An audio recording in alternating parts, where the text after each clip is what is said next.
Muy buenas tardes, mis amados hermanos y hermanas. Que el Señor les bendiga grandemente. Es un gozo para mí dirigirme a ustedes en este día especial, porque aunque sabemos que no es la fecha exacta, hoy conmemoramos el sacrificio de Cristo en la cruz.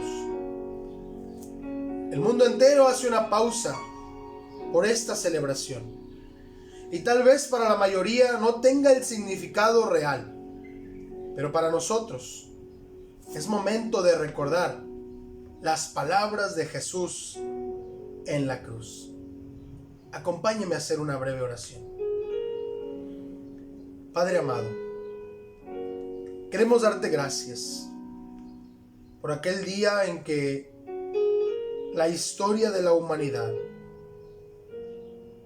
tuvo una luz en densa oscuridad. Aquel día en que decidiste intervenir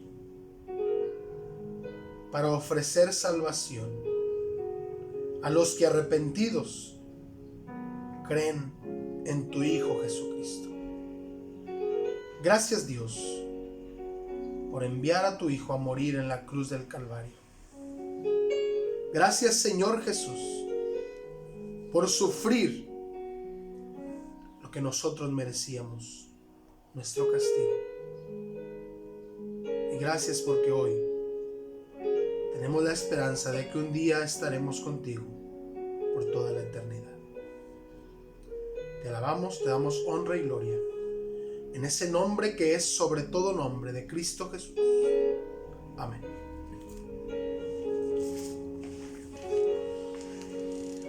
Durante todo su ministerio terrenal, el Señor Jesús estuvo rodeado de enemigos que querían matarlo. Y aunque los fariseos, saduceos y demás líderes religiosos nunca lo entendieron, Jesús insistió una y otra vez que aún no había llegado su hora. Pero ahora las cosas son distintas. El tiempo ha llegado. Este es el momento para el cual Jesús vino a la tierra. Es aquí y ahora el por qué dejó su trono y tomó forma de siervo. Jesús está camino a la muerte para darnos vida. Aún estando ante el mismo Pilato, Jesús le recuerda que él no tendría autoridad si no le hubiera sido dada por parte de Dios.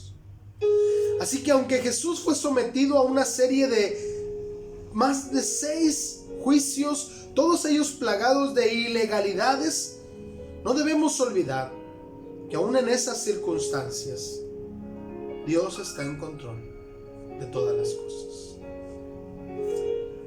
Quiero hablarle a usted en esta tarde acerca de las 7 palabras, las 7 frases dichas por Jesús en la cruz. Y la primera de ellas la encontramos en el Evangelio de Lucas, capítulo 23, versículo 33 y 34, que dice así: Y cuando llegaron al lugar llamado de la Calavera, le crucificaron allí, y a los malhechores, uno a la derecha y otro a la izquierda. Y Jesús decía: Padre, perdónalos, porque no saben lo que hacen.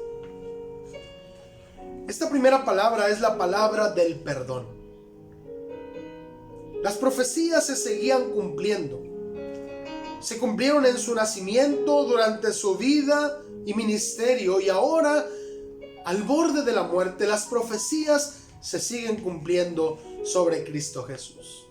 Entre ellas, que sería contado con los malhechores y que oraría por ellos. Oró por los transgresores. En medio de tan grande sufrimiento y después de haber permanecido horas sin pronunciar palabra, de pronto Jesús exclama: Padre, perdónalos, porque no saben lo que hacen. Es el Señor Jesús, el Hijo de Dios, intercediendo, orando por otros, solicitando al Padre el perdón para aquellos que lo están blasfemando, injuriando, abofeteando, lastimando, que lo están llevando a la muerte. Curiosamente, en la hora de su muerte, Él pide perdón por otros, pues Él no necesitaba el perdón. El único justo estaba muriendo por todos los pecadores. Además, el Señor Jesús nos da el ejemplo de que incluso en las circunstancias más adversas, podemos interceder por los demás. El Señor Jesús nos dijo en su ministerio terrenal que debemos de orar por los que nos maltratan, por los que nos persiguen. Y tal vez para nosotros aquí en nuestro contexto, en la frontera, no tenga mucho sentido. Hay otros lugares donde están siendo perseguidos los que creen en Cristo. Probablemente muy pronto nos toque a nosotros algo similar. Y aún en esas situaciones tenemos la oportunidad de orar para que Dios tenga misericordia de los pecadores. Jesús está solicitándole al Padre que derrame su misericordia y su gracia sobre aquellos que, sin saber que el que está enfrente de ellos es el creador del universo, lo están matando. El Señor Jesús nos muestra el camino a la comunión con el Padre a través del perdón de Dios. La segunda palabra la encontramos ahí mismo en Lucas capítulo 23, versículos 39 al 43. Y dice así: y uno de los malhechores que estaban colgados le injuriaba diciendo: si tú eres el Cristo, sálvate a ti mismo y a nosotros. Respondiendo el otro le reprendió diciendo: ¿ni aún temes tú a Dios, estando en la misma condenación?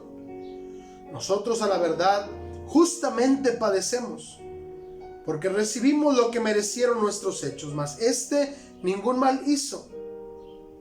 Y dijo a Jesús: acuérdate de mí cuando vengas en tu reino. Entonces Jesús le dijo: de cierto te digo que hoy estarás conmigo en el paraíso. Esta segunda palabra es la palabra de salvación. Por un lado, podemos observar al malhechor, que es ejemplo de la máxima depravación humana. Aún al borde de la muerte, no tiene ni el más mínimo signo de arrepentimiento, sino por el contrario se une a los detractores de Jesús para burlarse de él. Si de verdad eres el Cristo, si en verdad eres el Mesías, sálvate a ti mismo y sálvanos a nosotros. Como autojustificándose, algo que la humanidad ha hecho desde el principio de la historia. Yo no soy malo, yo no merezco el castigo. Por otro lado está el otro malhechor. Aquel ladrón es el ejemplo de todos los que arrepentidos vamos a los pies de Cristo. Aquel hombre reconoce su condición. Él dice: nosotros tenemos lo que merecemos. Se da cuenta de su pecado, pero también reconoce la justicia del que está colgado en aquel madero, el Cordero de Dios. Porque dice: este hombre ningún mal ha hecho. Y entonces pone su fe en Cristo Jesús Pues aunque lo ve ahí colgado en la cruz, exclama: acuérdate de mí cuando vengas en tu reino.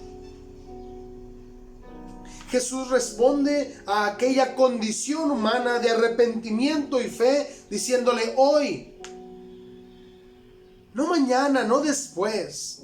No es tan solo me voy a acordar de ti, le dice Jesús: hoy estarás conmigo en el paraíso. Y aunque aquel hombre tenía la ligera esperanza de que algún día el Señor restaurara el reino y se acordara de él, Jesús le dice: hoy mismo estarás conmigo en el paraíso. En esa comunión con el Salvador, en esa comunión con Dios mismo. Hoy nosotros, a través de nuestra fe en Cristo, disfrutamos de esa comunión con Dios. Y tenemos la esperanza de que un día estaremos con el Señor por toda la eternidad. Porque ese mismo Cordero que le dio a aquel hombre la esperanza de la vida eterna en los últimos momentos de su vida, es el mismo al que nosotros hemos acudido en arrepentimiento y fe. La tercera palabra la encontramos en el Evangelio de Juan, capítulo 19, versículo 26 y 27. Y dice así: cuando vio Jesús a su madre y al discípulo a quien él amaba, que estaba presente, dijo a su madre: mujer, he ahí tu hijo. Después dijo al discípulo: he ahí tu madre. Y desde aquella hora el discípulo la recibió en su casa. Esta es la palabra de amor. Allí estaba María, la madre de Jesús, al pie de la cruz. Sin duda estaba sufriendo dolores inimaginables. Era su hijo clavado en una cruz.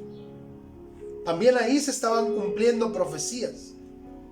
Porque cuando el recién nacido Jesús fue al templo a ser presentado por sus padres, Simeón, aquel hombre que había recibido la promesa de Dios de que vería al Mesías, lo cargó, adoró a Dios, pero también le dijo a María: una espada traspasará tu corazón.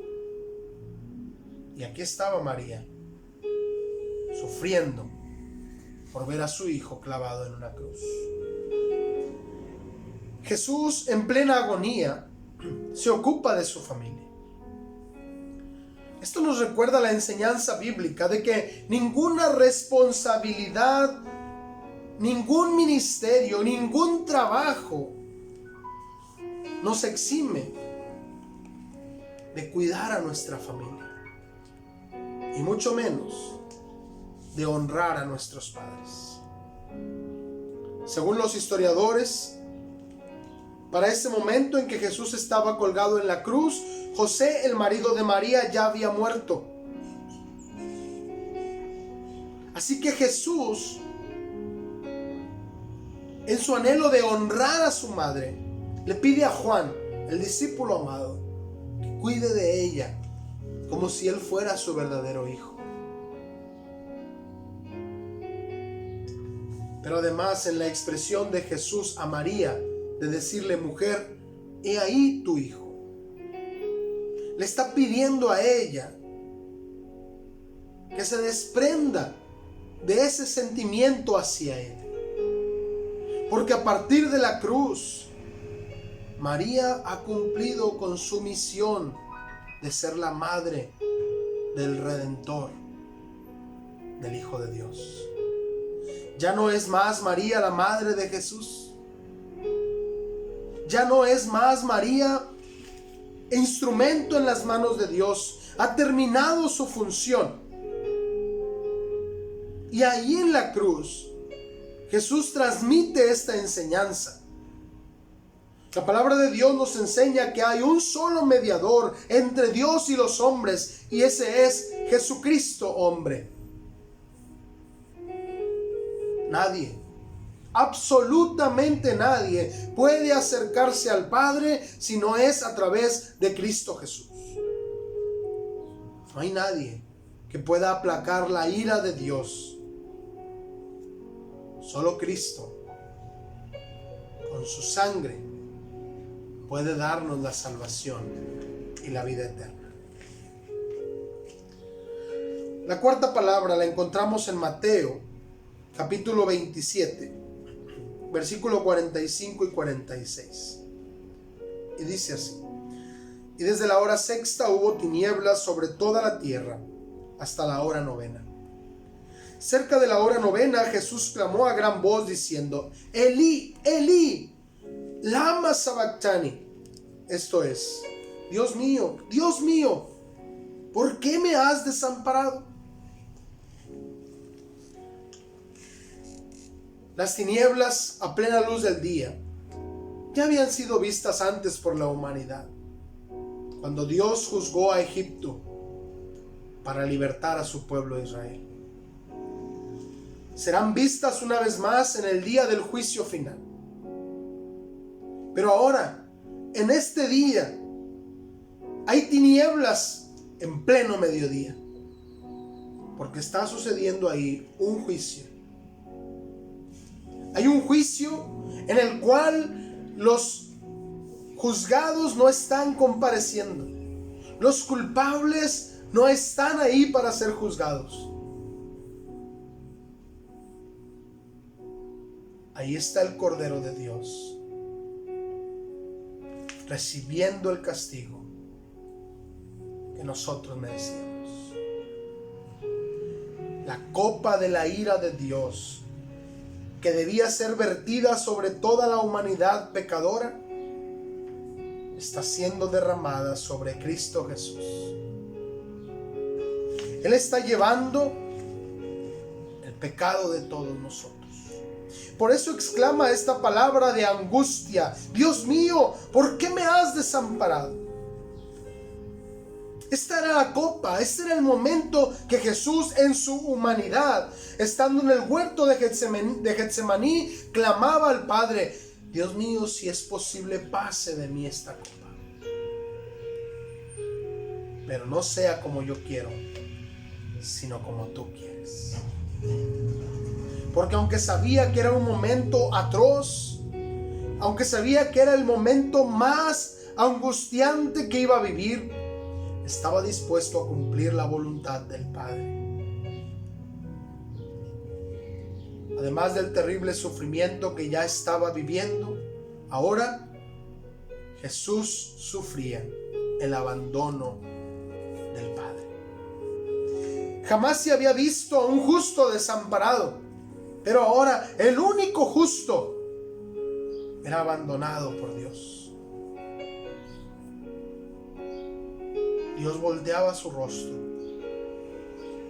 porque en su Hijo estaban puestos los pecados de todos nosotros.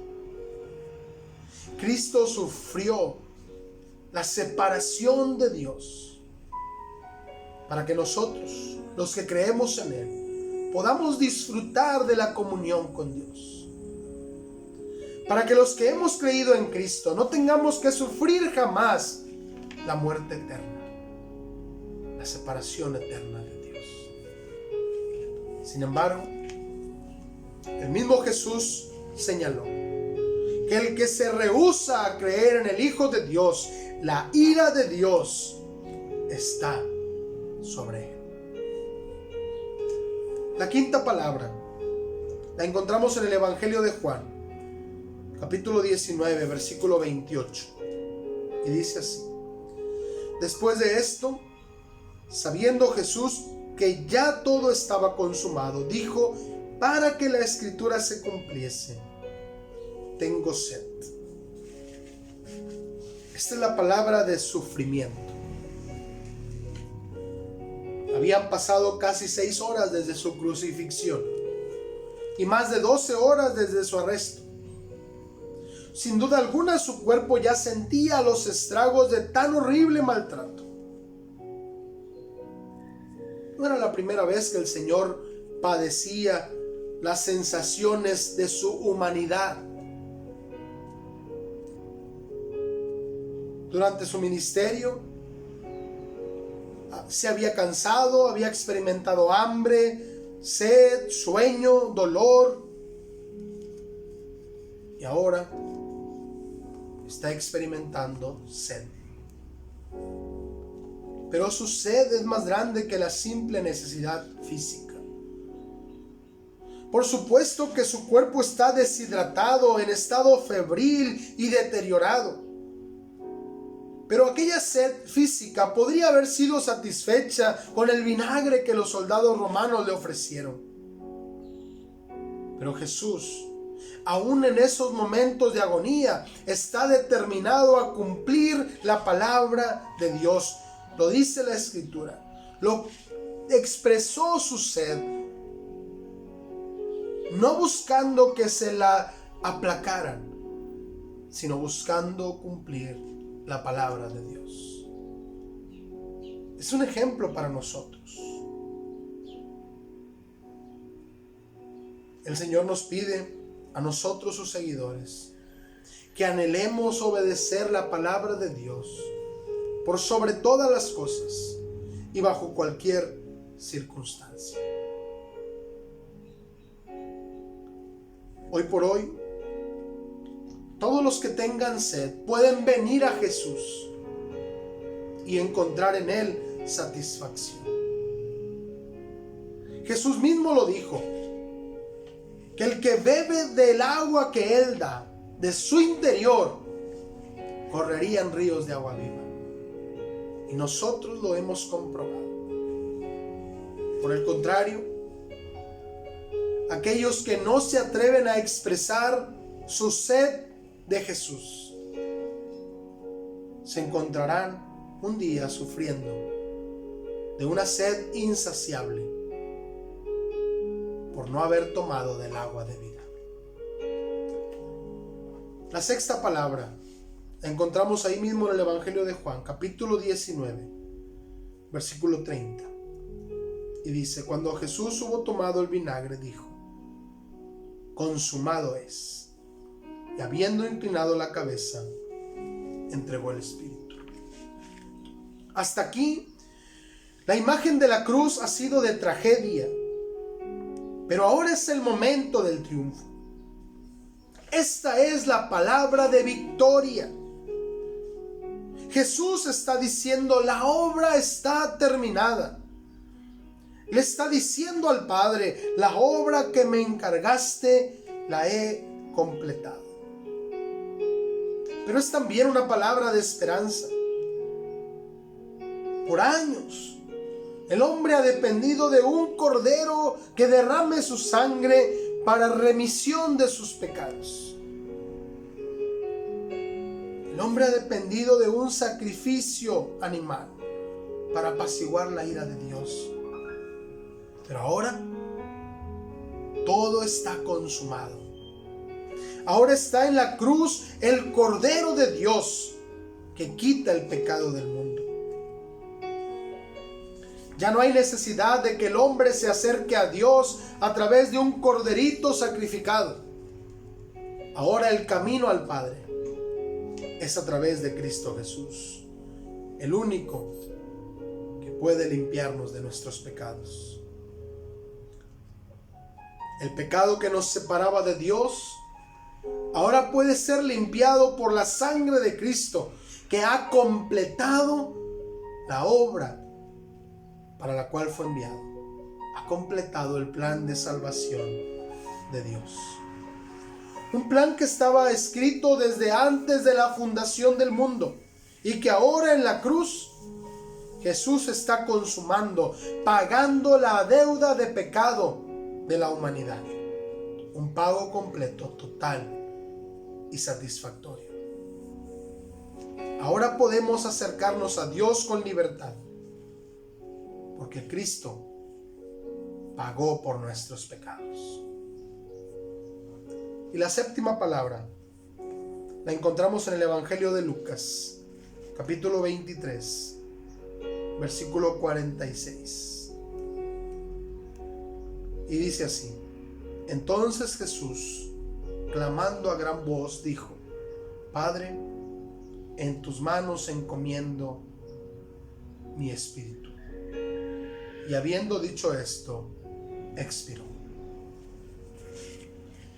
La hora había llegado. Ya no había nada más que hacer. La escritura profética estaba cumplida. Pero tal y como Jesús lo había afirmado durante su ministerio, la muerte no tenía autoridad para arrebatarle la vida. Él es la vida. Y tenía que ser Él el que entregara su espíritu. Por eso expresa esta palabra de seguridad. Padre, en tus manos encomiendo mi espíritu. Es Jesús tomando la decisión de dar su vida en rescate por nosotros. Es Jesús tomando la decisión de entregar su vida, pues siendo Dios, aún estando en agonía, tuvo amor por nosotros. Pero note que no entrega su vida en manos de la muerte, sino en manos de Dios, porque Dios es el único todopoderoso. No debemos temer, dice el Señor Jesús, al que destruye el cuerpo, sino al único que puede destruir el alma y el cuerpo. Ese es Dios. Mi amado hermano, hermana, amigo que me escucha, la muerte no tiene poder más allá del que Dios le permite. El diablo no está disfrutando de un palacio en las profundidades del infierno. No es cierto que la muerte tiene potestad absoluta. Es Dios el único que tiene todo el poder. Es Jesús, el Rey del universo, el Dios eterno, el Rey de reyes, Señor de señores y Dios de dioses. Y aún Satanás y sus demonios, y aún la muerte, están sujetas a la voluntad de Dios. Por eso Jesús es quien entrega su vida en las manos del Padre. Hoy nuestra vida está depositada en las manos de Dios. Y nada ni nadie nos puede arrebatar de su mano. Porque no hay nadie más grande que nuestro Dios. Ahí es donde debe estar su vida. Para que cuando llegue el día del juicio final, la justicia de Cristo sea puesta en nuestra cuenta y seamos salvados por la sangre de Cristo.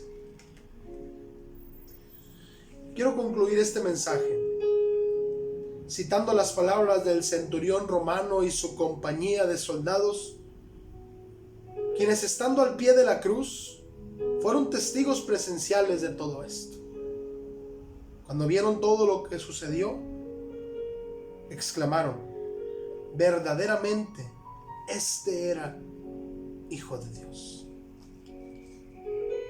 Jesús siempre dejó en claro que Él había venido al mundo con un ministerio, con una misión que cumplir, dar su vida para que todo aquel que crea en Él tenga vida eterna. Y en aquel día, en aquella cruz del Calvario, Jesús cumplió su misión. Dio su vida por amor a nosotros. Hoy, la decisión es de cada uno de nosotros. Arrepentirnos y creer en Jesús nos lleva a la vida eterna. Rechazarlo nos lleva a la muerte eterna. La decisión es suya. Acompáñeme a orar. Gracias, Dios, por tu palabra.